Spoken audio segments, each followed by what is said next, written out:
But before I get started, let's take a quick look at my bracelet that I made for my favorite holiday, and I got in a lot of trouble with some of my friends for this. It says, "Hello, Thanksmas." It's my favorite holiday. Okay, so let's get started. I got this at Ollie's, as I did many other decks. I was not at all familiar with this one. I had not heard of this one before. Well, maybe I did, but maybe in passing. Anyway, it wasn't one that I was looking for specifically. I just got excited that there was yet another deck that I found at Ollie's. As always, they're like $5 or something at Ollie's. And so the plastic is ripped a bit, but the deck, but the box itself looks okay. I didn't notice any denting or scratching coming through, so it seems to just be that plastic wrap. So this is the Sacred Web. It has the deck and a guidebook, and it retails for $40 apparently. It's a Harper One, well-known company. And that's what the back looks like of the box. So let's take a quick look. Oh, okay. This says it's gender neutral. That should be inclusive, hopefully. And so it says the Sacred Web Tarot presents a stunning, completely gender neutral tarot deck and guidebook that offers a transformative tool for self-reflection and insight. Inspired by the narrative of traditional tarot, this multi-spiritual modern approach weaves together the stories of astrology, gemstones, yoga, and the sacred sound of mantra. Join the Sacred Web universe to expand your knowledge of tarot and engender more love and acceptance of self and more compassion for all beings. Oh, that's kind of neat. Obviously, I did not look this over well before I bought it, or I would have known all that. So I'm not sure if they're just moving the letters in tarot around, or if these are other languages for tarot. If anybody knows, leave that in the comments, please. I would appreciate it. So we're gonna put that there. I'm trying to keep everything in the frame. It's hard for me to do sometimes. So nice, it has one of the ribbons for helping to lift things up. Ooh, that is in there snug. That's a good sized guidebook. Usually when they include guidebooks, they're maybe a third of the size. Sacred Web origin story.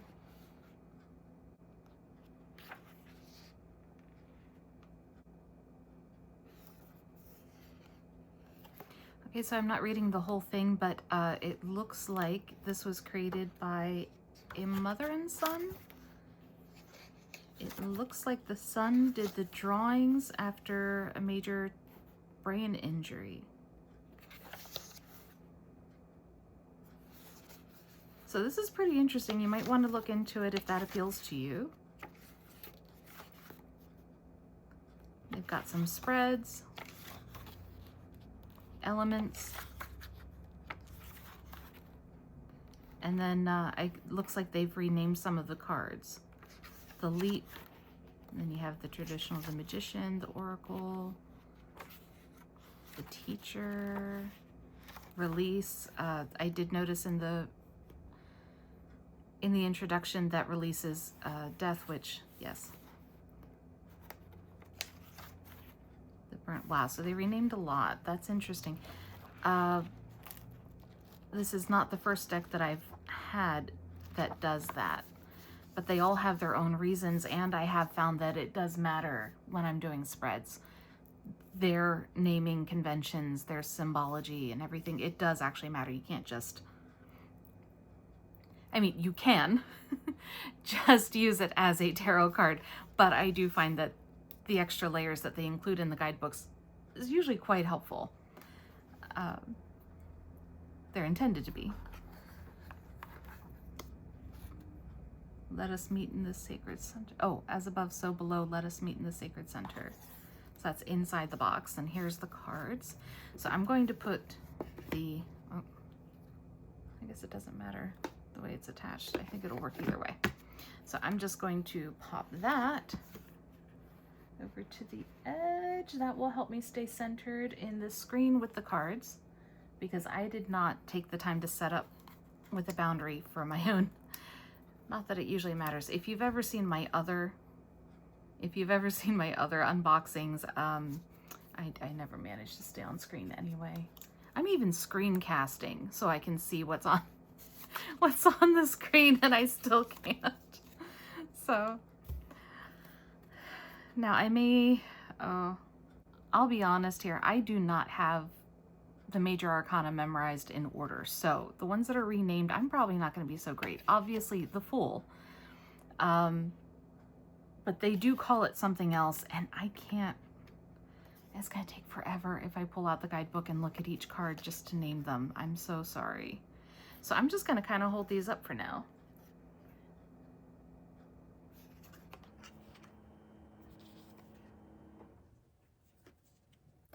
Trying to keep the glare off of it, and it's not working well, but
let me take a quick look here for the elements,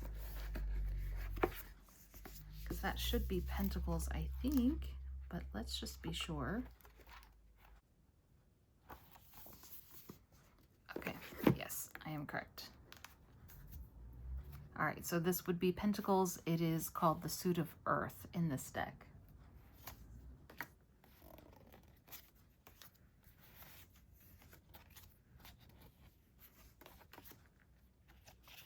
I do like that they've actually changed the drawings in every card, because some decks don't do that. When they change it to an element, a lot of times it'll just be the same picture with a different number of the symbols. And I do like that each card is unique.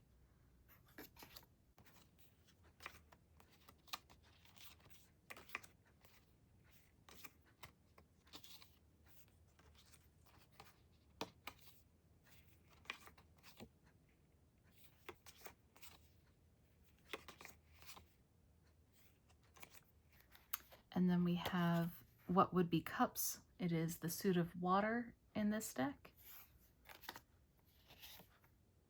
I like that one.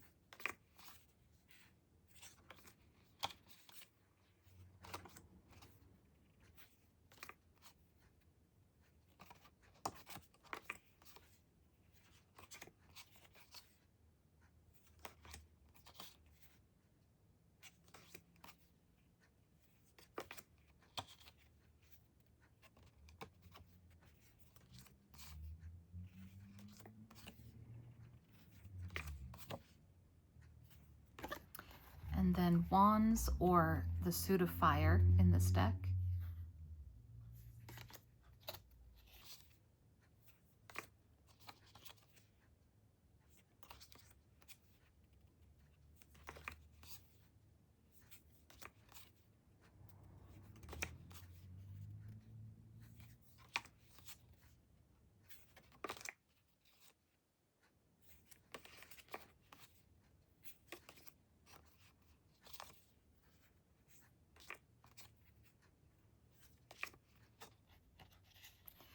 will say that the colors seem more vibrant on my screen. I am screencasting so I can see what I'm doing.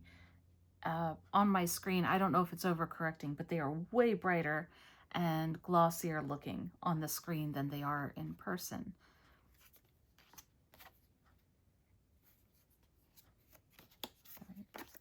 And then we have the element of air, the suit of air, and obviously swords in traditional tarot.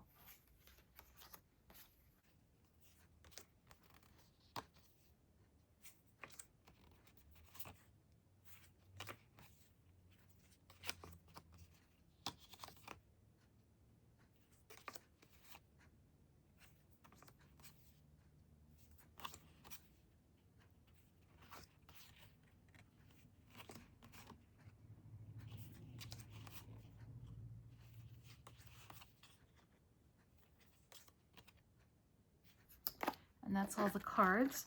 The artwork I think is lovely. I love that they did make each card unique. I know that a lot of decks do that, but a lot of them don't.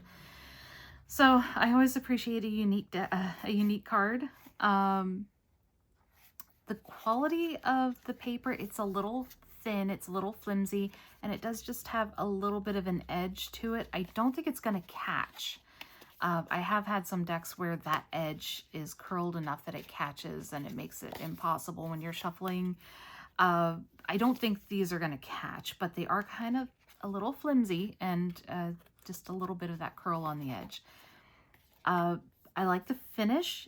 It's smooth without being, I don't know how to say not too smooth, but there is such a thing as too smooth. There's no texture to it. I would say that it's more almost like a semi-gloss. I wouldn't call it a matte, but it's definitely not as glossy as it appears on my screen, at least.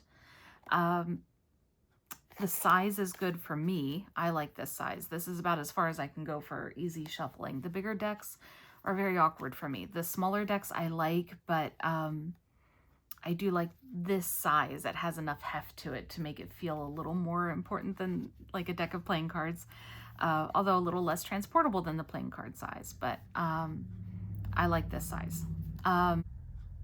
Overall, I would say that the quality is pretty good. It's not the best that I've ever seen as far as card quality. Like I said, they're a little bit thin, a little bit flimsy, and a little bit curled on the edges. I would say probably solidly in the middle for card quality. The artwork is lovely. I love the style. It's almost like chalk drawings. And yet it seems to have so much detail to it at the same time. I'm not sure how to explain that. They are very unique.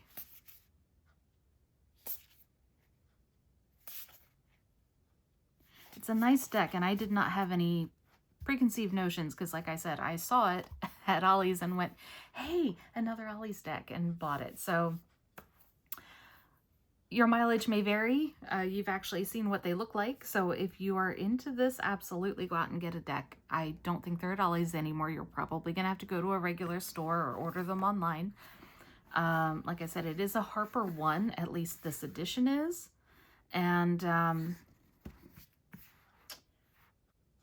I know that it says that it retails for $40. I don't often see that, but given the size of the guidebook, that might be why. I don't normally see decks at that price in a regular store.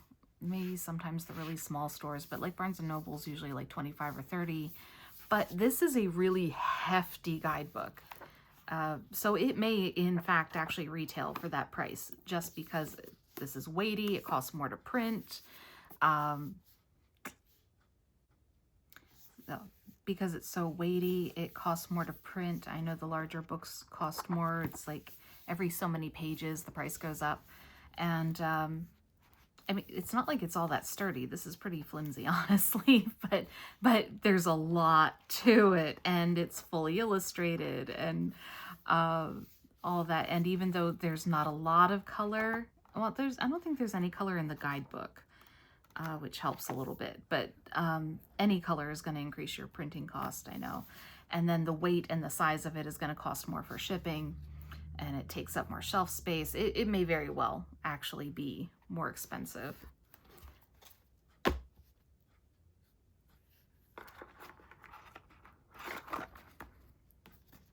But that's all I have for you today. I just was in the mood to unbox this today, and I wanted to cleanse a couple of pins I just bought. Why will that not close? I wanted to cleanse a couple pins that I bought, and I was like, well, I might as well cleanse this too while I'm at it. So let's film it quick and get it ready, because I'm about to start my year ahead tarot spread, and I want to have all my decks available to work with. I have a lot more than I have months to do spreads for, but I like to have them all available to choose from. So I hope you all had a wonderful day, and I hope tomorrow's even better, and have a great year ahead. Do your prep work, get ready. It's been a doozy of a year this year, so let's make next year a little bit easier to handle. Bye.